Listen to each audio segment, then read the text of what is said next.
I'm David Johnson, and I'm a mortgage banker here in Florida, and I appreciate you tuning into this video. I am going to be talking about the current interest rate environment that we are in, the residential mortgage industry right now in this video, and I'm also going to talk about how we got here.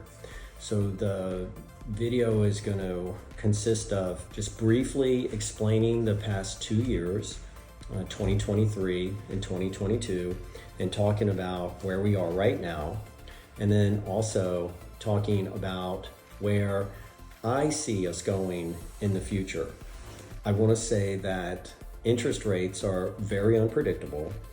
If there's anyone that tells you that they know what interest rates are going to be in the future, they are misleading you. And everything that I'm going to discuss today is, in a general sense, talking about the averages of interest rates, but also I want to be very clear in explaining to you that your particular scenario regarding locking in an interest rate, which is something I do all the time for my customers, to use to buy a home, regardless of if it's a $3 million home or it's a $300,000 loan, or if it's a refinance interest rate, will be specific to you. Interest rates are based on what are called loan level price adjustments.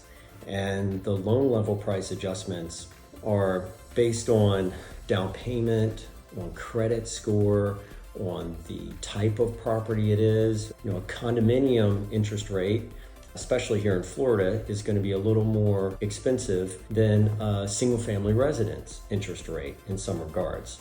So those are what are called loan level price adjustments. And there are a plethora of loan level price adjustments. And I will talk about them more in a future video. But today I'm just really talking about the past 2 years of the residential mortgage interest rate environment and where we are right now and where I expect us to be in the future. So starting off, let's talk a little bit about the history of interest rates going back 2 years. And I have some charts that I'm going to be referencing, and you'll also be able to see them in this video. But you all know that the American economy really had to make some adjustments in 2020 and especially 2021 around the COVID-19 pandemic, and the Federal Reserve, which are responsible for setting the federal funds rate, which is the interest rate that banks borrow money from the Federal Reserve and then in turn lend it out to other banks, as well as lend it out to people like you that are buying homes. Also, car loans and credit cards have a correlation with the federal funds rate. But the mortgage interest rates are tied into the federal funds rate because the Federal Reserve, the U.S. central bank, lends money to banks and to investors who in turn lend money to you and also lend money to one another.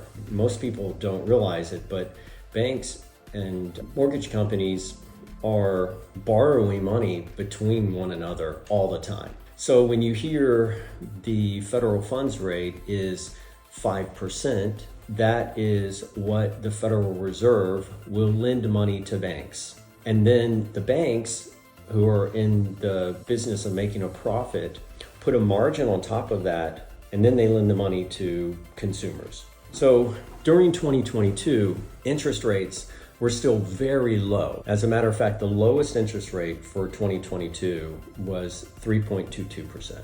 The highest rate was 7.08.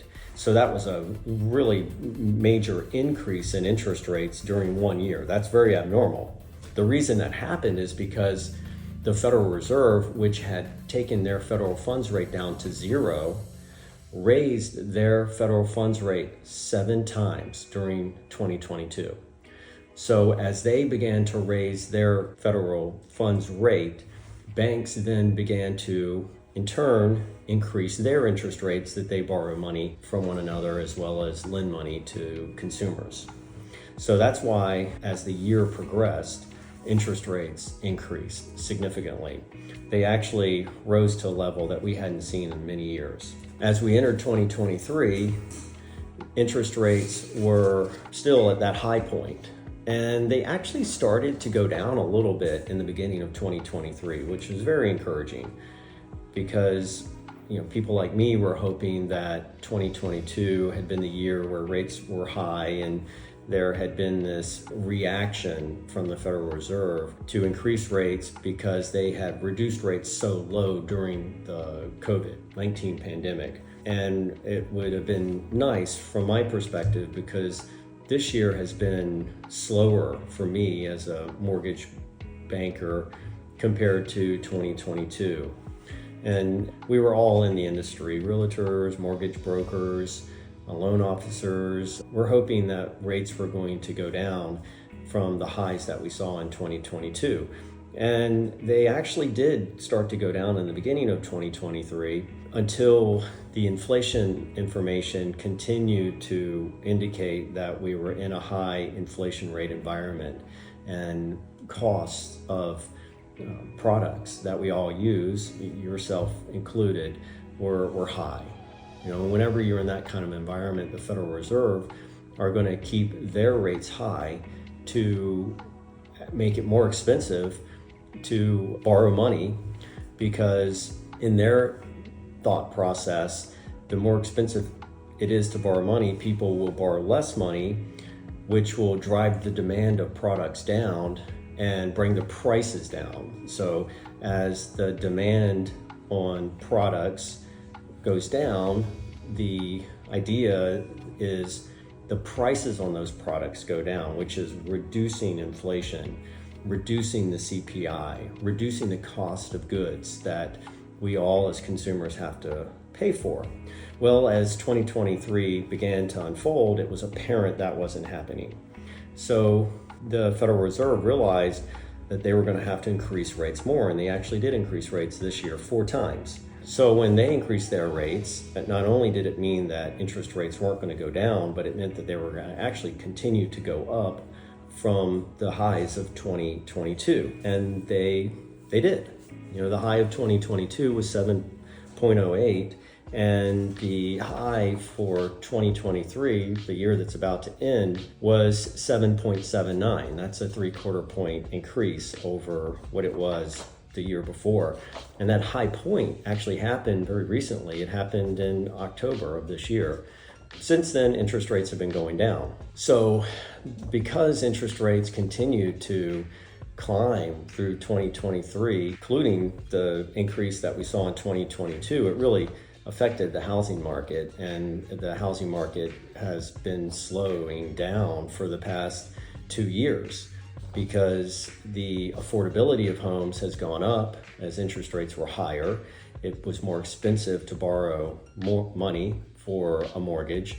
It meant that less people could qualify, and it also meant that people that were living in a home and they had a mortgage on it that might have had a low rate from 2020 or 2021 were reluctant to sell that home, because if they sold the home that they had a 3% interest rate on their mortgage, they were going to have to go out and buy a home and get a 7% interest rate potentially on a home. So they didn't have any interest in selling their home because they didn't want to give up that low rate, which meant that the supply of homes was low because you didn't have as many sellers. And that, along with the other issues related to affordability, home prices are still high because of how they increased in many areas of the country during COVID. You saw home prices going up because you had people moving from other parts of the country into certain areas that was driving home prices up. So in many parts of the country,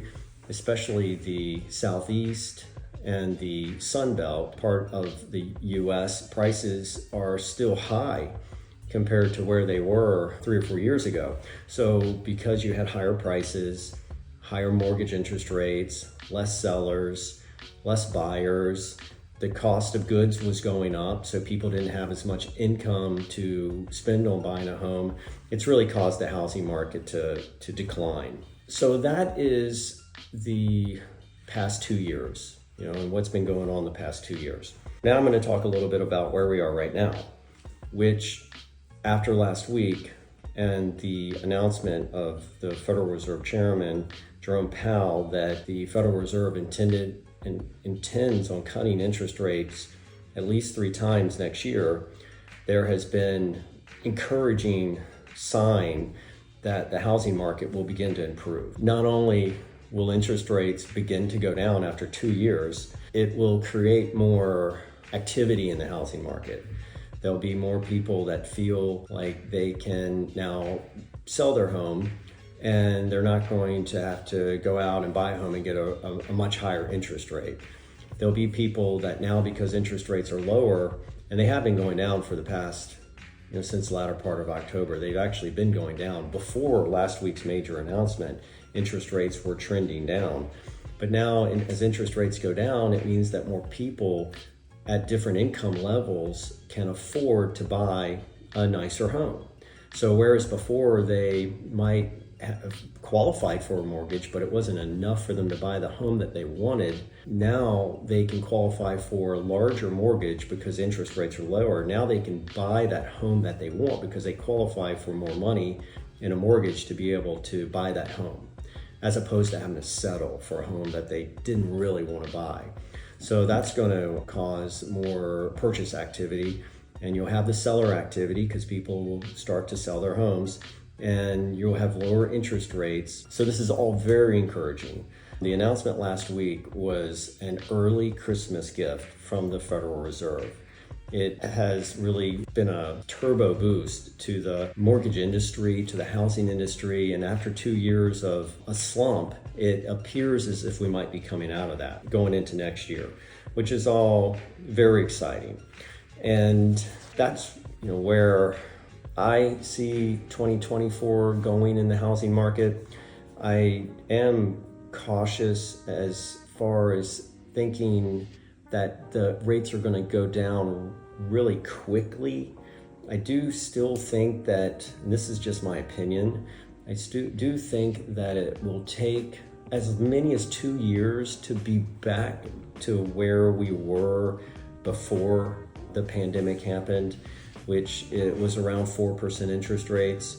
I feel like we'll probably get into the high 5s for an average conforming loan amount mortgage next year, be in the 5s, but for us to go to that next level of in the 4s, I think you're going to need more time and also more proof that inflation actually is under control, and decreasing CPI numbers for the Federal Reserve to really go out and really start lowering rates significantly to where we're getting down into those 4% interest rates again. I would encourage people, if they do find a home that they want to buy and they're happy with it, I wouldn't wait for lower rates. I don't see where that really benefits a buyer to wait and plan on buying a home in the future when interest rates are lower, and I'll tell you why. Because as interest rates continue to go down and the housing market continues to improve, what you're going to see is that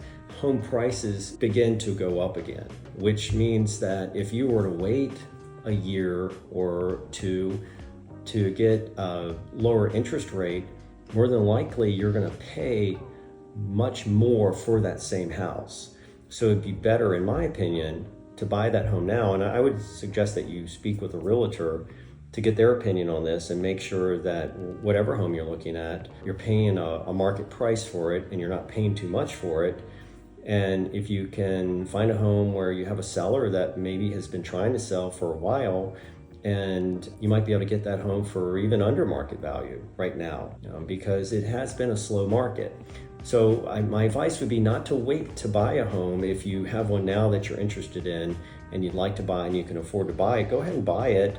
And then, going into the future, if interest rates continue to go down next 2 or 3 years, you can always refinance into a lower rate based on where they are in the future. You will have to pay finance fees to do that, but you'll have purchased that home sooner in this market, and you'll have experienced it possibly going up in value. So you'll have equity, which is really good. So that would be my advice to people that are looking at homes now and potentially thinking, well, should I buy now or should I wait? If you don't have one that you're interested in, or you really don't need to buy your new home now, then yeah, by all means, wait for rates to go down for you to find that home that you really want. So that's really all I have to talk about today. I appreciate you listening to this video and watching it. You know, this is what I do. I'm in mortgages. I'd love to talk to some of the viewers about your particular situation. If you'd like some feedback, if you'd like to get an idea of what your interest rate might be right now and pre-qualify you, that is really something I enjoy doing. I like working with first-time home buyers. I like working with people building homes.